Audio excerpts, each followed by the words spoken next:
என்னென்ன விஷயங்கள்லாம் செஞ்சுருக்கோம் சார்? ஏன்னா பெண்களுக்கு விடுதியாகட்டும், தொழில் வாய்ப்புகளுக்கான விஷயங்கள். தொழில் சைடில் நிறைய சொல்லலாம். மதுரை மாநகரம், மதுரை மாவட்டம்னு சொல்லணும். வருஷத்துக்கு 3 கோடி ரூபா ஒரு எம்எல்ஏக்கு தொகுதி மேம்பாட்டு நிதி கவர்மெண்ட். அதை தாண்டி நான் ஒரு 15 கோடி ரூபாய்க்கு எத்தனையோ பண்ணியிருக்கேன். Dialysis centre.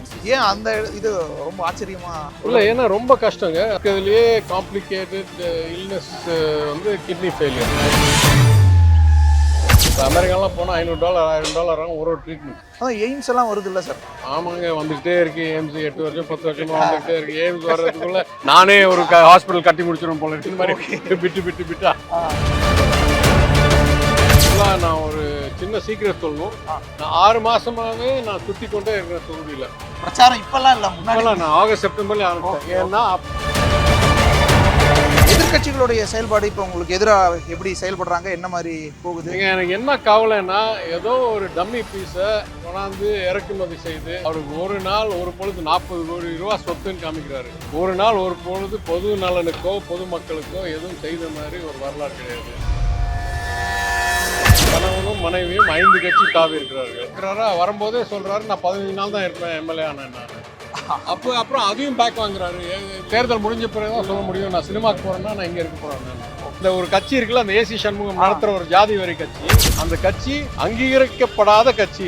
நேற்று சேர்ந்தேன், இன்னைக்கு மத்தியானம் நீ அமைப்பு செயலாளர். அப்ப எவ்வளவு நிர்வாகம்? எனக்கு 5000 பேர் களத்தில் இருக்கிறார்கள், பிரச்சாரம் செய்து கொண்டு மக்கள் தொடர்பு. இந்த ஆளுக்கு நான் எழுதி கொடுக்குறேன், தமிழ்நாடு முழுவதும் 3000 உறுப்பினர் கூட இருக்க மாட்டாங்க. அதிமுக இருக்குல்ல? ஆமா, அதிமுக இவங்க எவ்வளவு நேரம் வேலை செய்யுங்க? குத்தகை எடுத்திருக்க ஆளுக்கு வேலை செய்யுங்களா? ஓகே, என்ன சார் ஏன் டம்மின்றீங்க சார்? பேசுற அளவுக்கு ஒர்க் இல்ல. சம்மர் வந்தாச்சு. What's your plan for this holiday? எங்க கிட்ட விட்டுருங்க, நாங்க பாத்துக்கிறோம். VGT holidays. GT holidays, South India's #1 travel brand. முன்னணி மார்க்கெட் எக்ஸ்பர்ட்ஸுடன் enrich money investor awareness conclave April 25. டிக்கெட்டை இன்றே புக் செய்யுங்கள். நமது வெற்றி வேட்பாளர் மதுராந்தகம் சட்டமன்ற தொகுதியை சேர்ந்த எஸ். அமுலு பொன்மலர் அவர்களுக்கு உதயசூரியன் சின்னத்தில் வாக்களிப்பீர். சார் வணக்கம் சார். பிரச்சாரம் எப்படி போயிட்டு இருக்கு? ரொம்ப உற்சாகத்தோட நல்ல வரவேற்போட போயிட்டு இருக்கு. வெயில் தான் தாங்கவே முடியல. நான் எதிர்பார்க்கவே இல்லை. ஒரு 10 நாளைக்கு 5 நாளைக்கு முன்னால பரவாயில்லாம இருந்தது. இன்னைக்கு அனல் மாதிரி இருக்கு எங்கே போனாலும். ஓகே சார், நீங்க ஏற்கனவே 2 முறை போட்டிட்ட அதே மாதிரியான களமா இருக்கா, இல்ல இந்த முறை? இல்லை, அதாவது முதல் முறை வரும்போது எனக்கு எங்கே ஏது என்னன்னு தெரியாமல் இருந்த சூழ்நிலை. 2வது முறை போட்டிட்டும் போது ஓரளவுக்கு அனுபவம். 5 ஆண்டுகள் எதிர்கட்சி உறுப்பினராக இருந்தபோது, இன்னும் குறிப்பாக சொல்லணும், அந்த 5 ஆண்டுகள் இதை நடத்தவே இல்லை, உள்ளாட்சி தேர்தல் நடத்தவே இல்லை. அதனால் எனக்கு 22 வார்டு அன்னைக்கு இருந்துச்சு என் தொகுதியில். அந்த கவுன்சிலர்லாம் இல்லாத சூழ்நிலையில் நானே அந்த பேசிக் இஷ்யூஸை நல்லா கற்றுக்கிறதுக்கு வாய்ப்பாக இருந்துச்சு. இந்த தடவை கம்ப்ளீட்லி டிஃப்ரெண்ட் எக்ஸ்பீரியன்ஸ். ஏன்னா 5 வருஷம் அமைச்சர் மட்டும் இல்லை, மிக முக்கியமான துறைகளில் நிதி, மனித வளம், ஓய்வூதியம், திட்டமிடுதல், வளர்ச்சி எல்லாம் மினிஸ்டராக இருந்து இப்போ ஐடி மினிஸ்டராக இருக்கேன். எனவே இந்த தடவை அமைச்சராக இருந்து பல திட்டங்கள், பல நிதி ஒதுக்கீடு, பல இதெல்லாம் பண்ணிட்டு இப்போ வரும்போது ஒரு புது பார்வையோடு பார்க்குறேன். Because now I can see the big picture. ஒரு 7000 கோடி திட்ட அறிக்கை உருவாக்கியிருக்கோம். 2 திட்ட அறிக்கை, 4000 கோடி ஒன்று, 3000 கோடி ஒன்று, முழு கட்டமைப்பை மாற்றுறதுக்கு. ஏன்னா கடைசியாக மாஸ்டர் பிளானிங் வந்து 1908 பிரிட்டிஷ் காலத்தில். இப்போது 118 ஆண்டு ஆச்சு. இப்போ பண்ணுற அளவில் இப்போ புரிதல் ஹேஸ் இன்க்ரீஸ் வித் 10 years.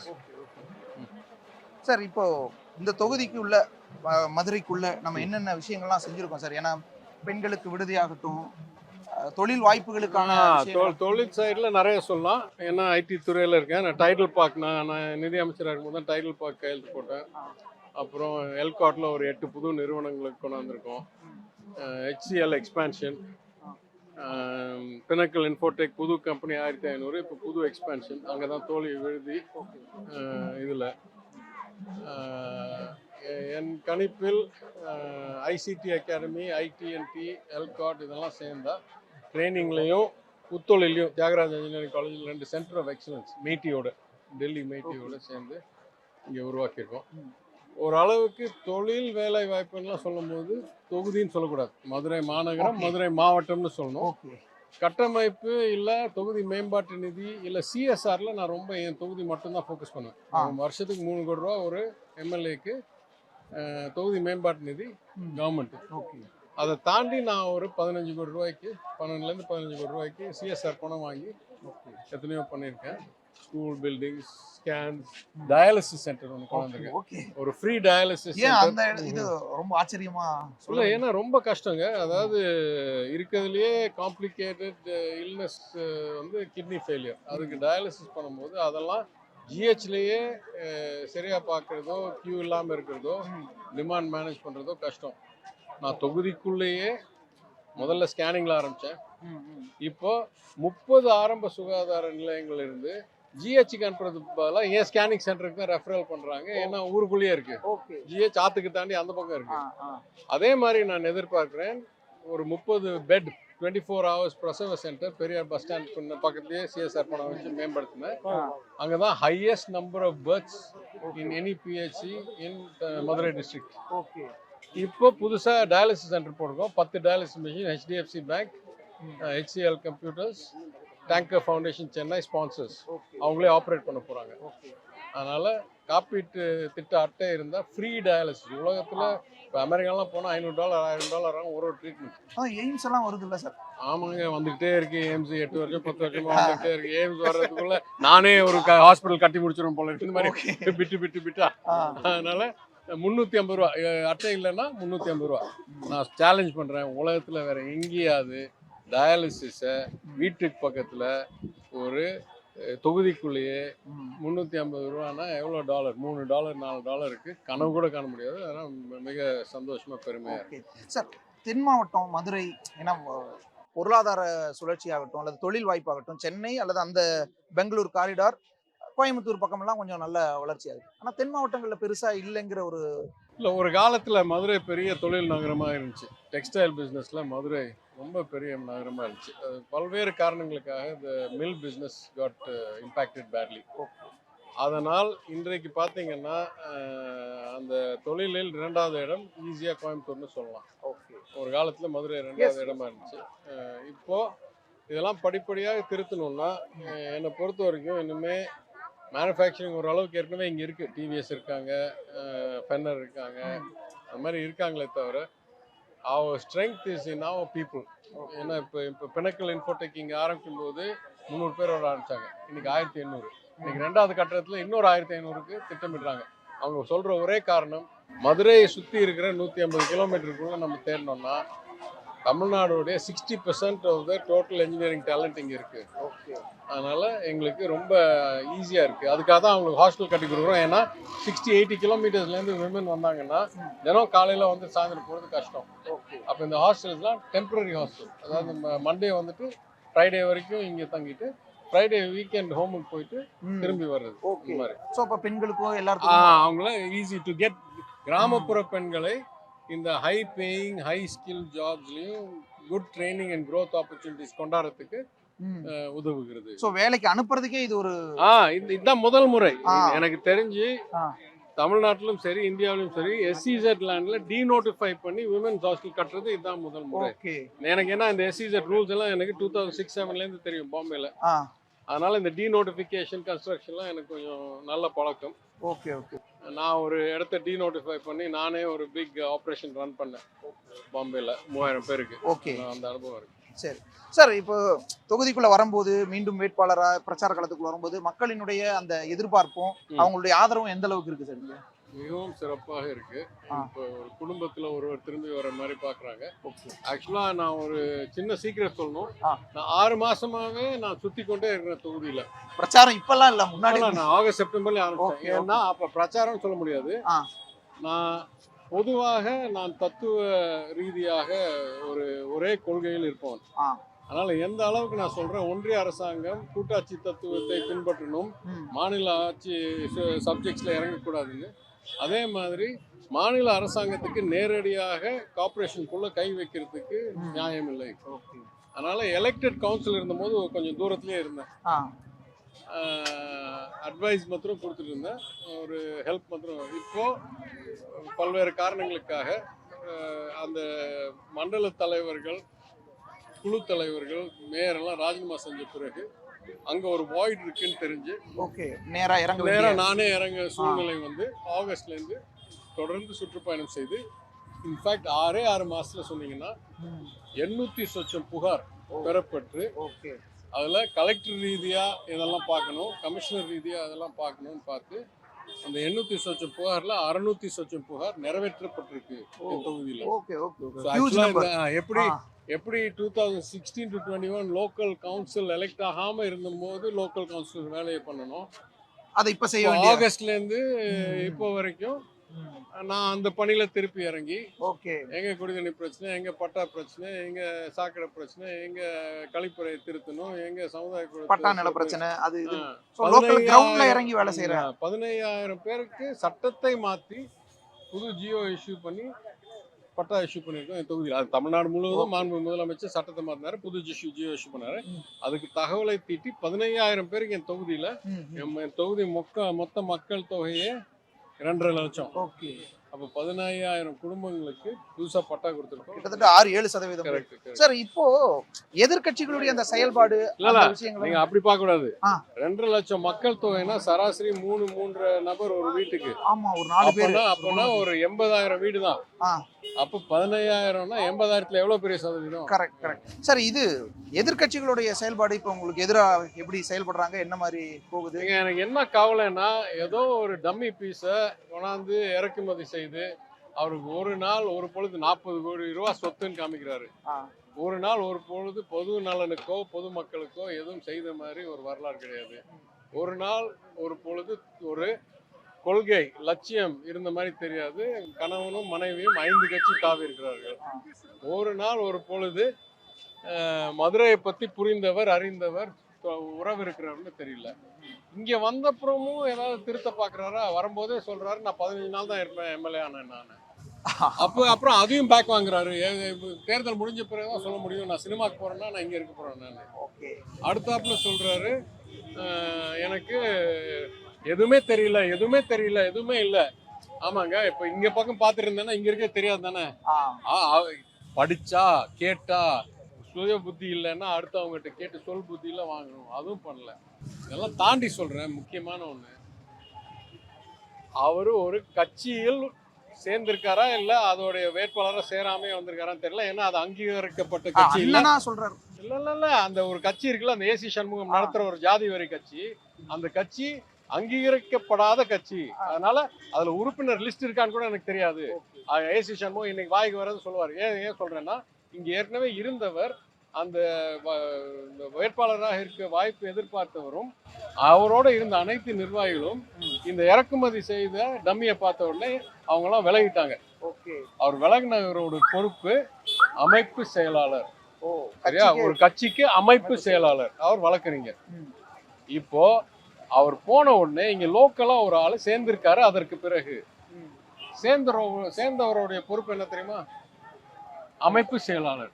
சேர்ந்த உடனே நேத்து சேர்ந்த இன்னைக்கு மத்தியானம் நீ அமைப்பு செயலாளர். அப்ப எவ்வளவு நிர்வாகம்? ஏன் கேட்க வரேன்னா திமுக என்ற மாபெரும் இயக்கம் பிடிஆருக்கு பின்னால எத்தனையோ பகுதி செயலாளர், எத்தனையோ வட்ட செயலாளர், எத்தனையோ நிர்வாகி, எத்தனையோ BL2.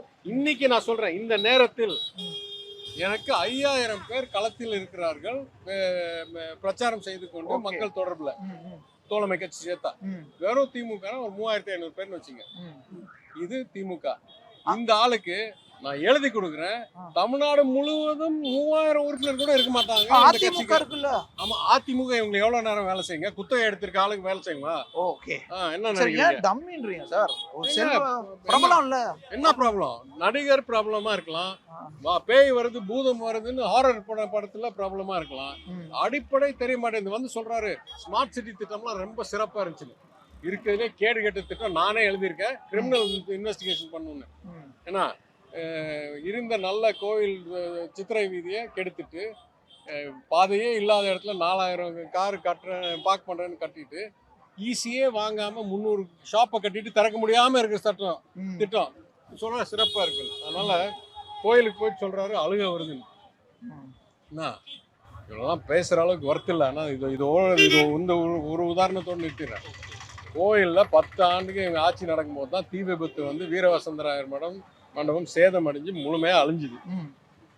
எனக்கு நெஞ்சில் குத்துன மாதிரி இருக்கு. ஏன்னா முன்னோர்கள் கட்டுன இடம் அது. எங்க முதல் இங்க வந்த முன்னோர் அரியநாய முதலியார் அந்த ஆயிரங்கால் மண்டபம் கட்டினவர். அவர் பையன் காலத்தினாத முதலியார் சித்திரகோபுரம் கட்டினது, முதலியார் மண்டபம் கட்டினது.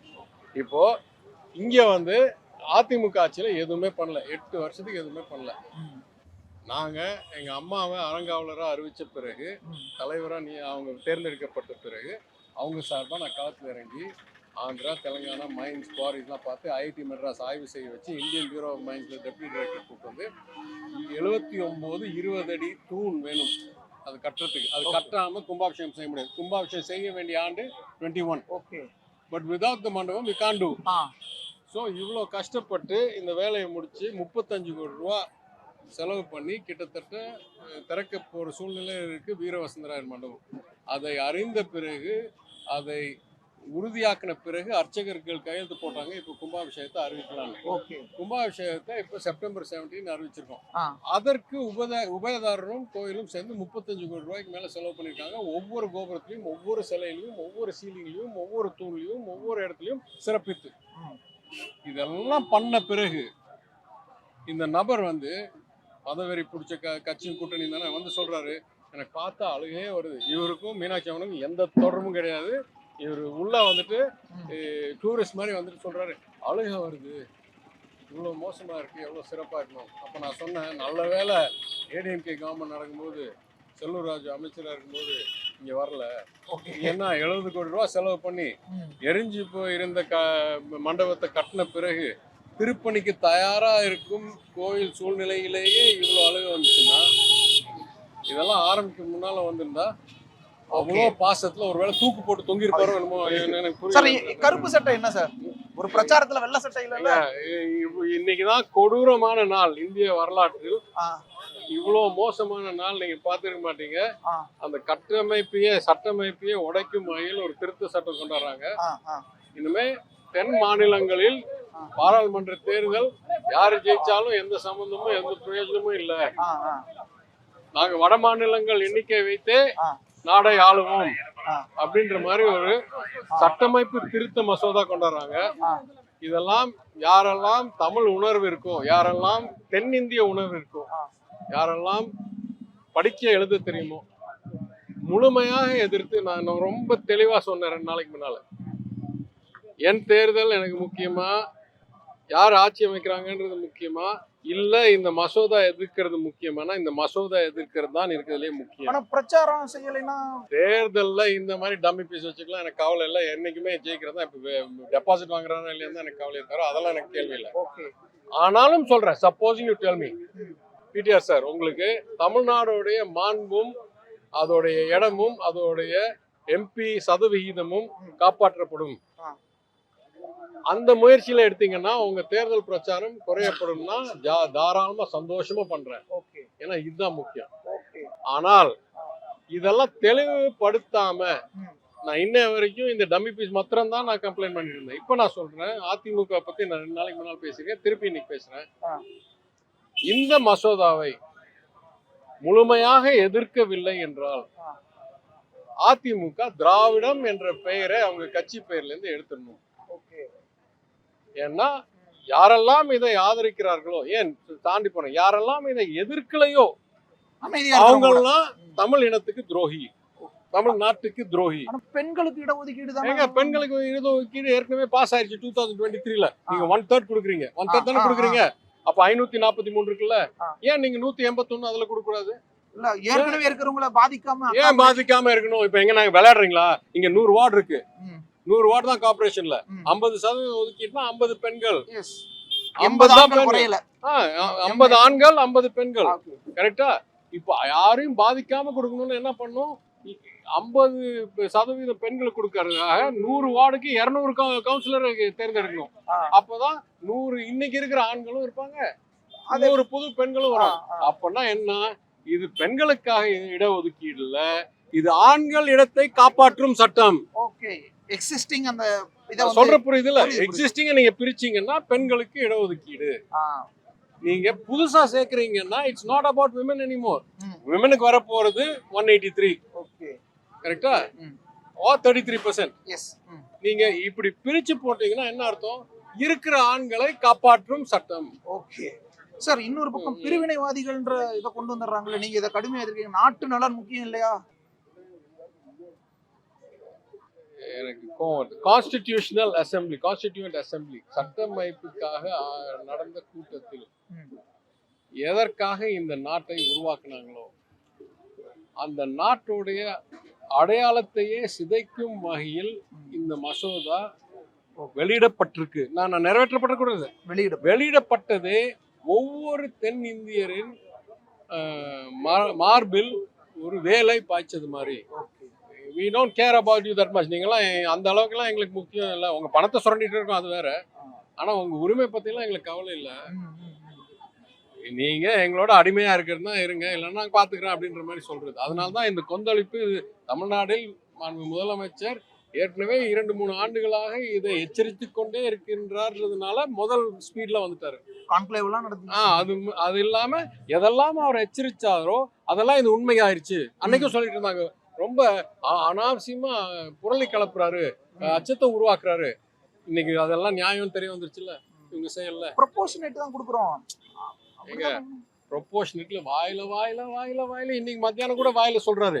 பில்ல என்ன இருக்கு? Purely on the basis of population.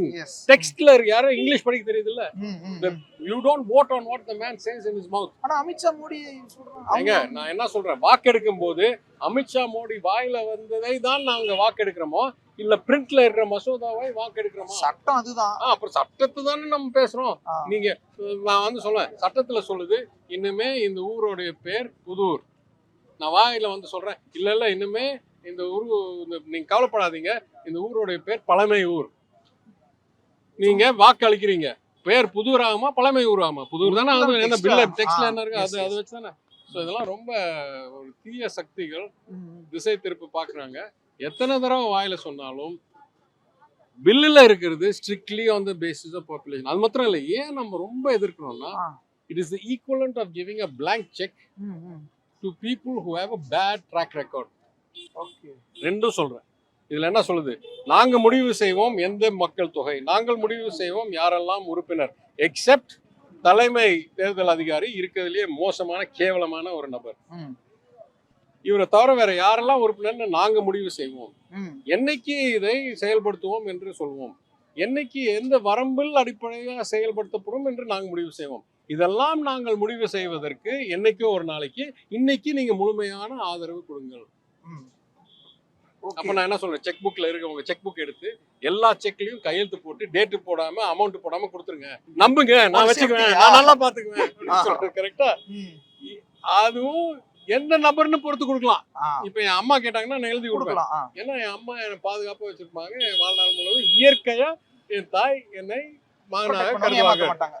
இவங்க எல்லா செயலிலும் திட்டமிடாமல் இவங்களுடைய கெத்த காமிக்கிறாக்கா இல்ல புரிதல் இல்லாமையா தெரியல, பண மதிப்பிழப்பு, நைட்டோட நைட்டா ஜிஎஸ்டி, கொடூரமான லாக்டவுன்.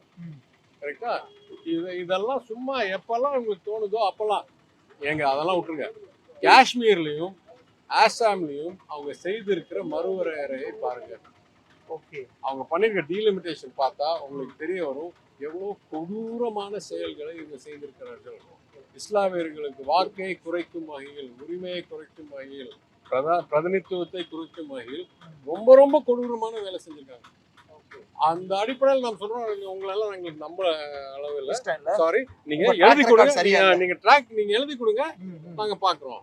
எழுதலைன்னா இது வரைக்கும் இருந்த வரலாற்றின் அடிப்படையில் ரொம்ப ரொம்ப ஆபத்துன்னு தான் எங்களுக்கு தோணும். மற்ற மாநிலங்கள் எல்லாம் எதிர்க்கிறாங்க, ஆனா இவ்வளவு தூரம் எதிர்க்கல. நீங்க கொடிய ஏத்துறீங்க, ஏன்னா நாங்க இது முதல்ல இருந்து இதை பயந்துகிட்டே இருந்தவங்க. இது வரக்கூடாது, இது நாட்டுடைய அடையாளத்தை, நாட்டுடைய தன்மையை, இவ்வளவு வருஷம் கஷ்டப்பட்டு உருவாக்குன ஒரு ஸ்டேபிள் நாட்டை இது சீர்குலைக்கும் என்ற தெளிவோடு இருந்ததுனால நம்ம ஃபாஸ்டா ரியாக்ட் பண்றோம். சார், ஒரு 4-5 நாள் இருக்குது. இந்த நேரத்துல நீங்க வியூகங்கள் வகுக்கணும், செயல்பாடுகள் எப்படின்னு ஒரு அசஸ் பண்ணணும். இப்படியான வேலைகள் இருக்கு தேர்தலுக்கு.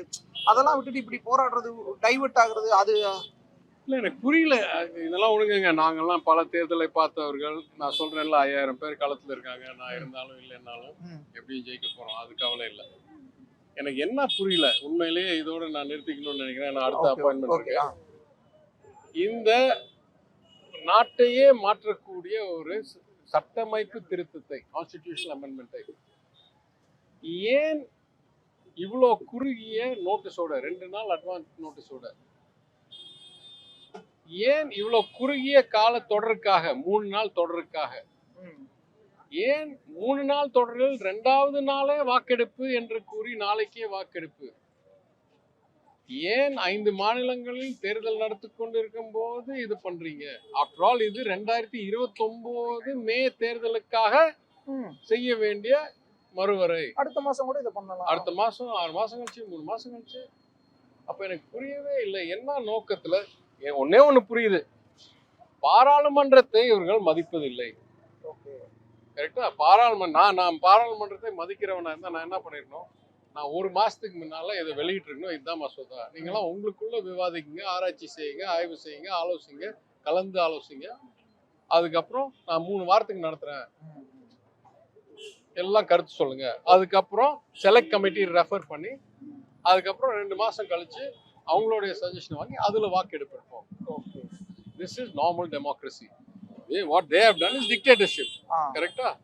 நைட்டோட நைட்டா நான் கொண்டு வருவேன், நீ படிக்கிறியோ படிக்கல எனக்கு கவலை இல்லை, நாளைக்கு வாக்கெடு. கரெக்டா? இதே ஒரு மரியாதை கூட கொடுக்காத பாராளுமன்றத்துக்கு இவங்களுக்கு மேலே அக்கறை அதை எக்ஸ்பேண்ட் பண்ணும். இப்பயே யாரும் பேசுறது இல்லைங்க. 543 பேர் இருந்தா மிஞ்சி போனா ஒரு வருஷத்துல ஆவரேஜ் 2 நிமிஷம் பேச முடியும். டைம் இல்லைன்னா பெல் அடிச்சுக்கிட்டு. இப்ப 800 சொச்சம் பேர் வச்சீங்கன்னா ஆவரேஜ் 1 நிமிஷம், அதுக்கும் கம்மியா இருக்கும். ஓகே, சோ அப்ப இது ஒரு டேஞ்சர் தான். இது டேஞ்சர் மாத்திரம் இல்ல, இது ஒரு என்ன சொல்றது, டிஸ்ரெஸ்பெக்ட்.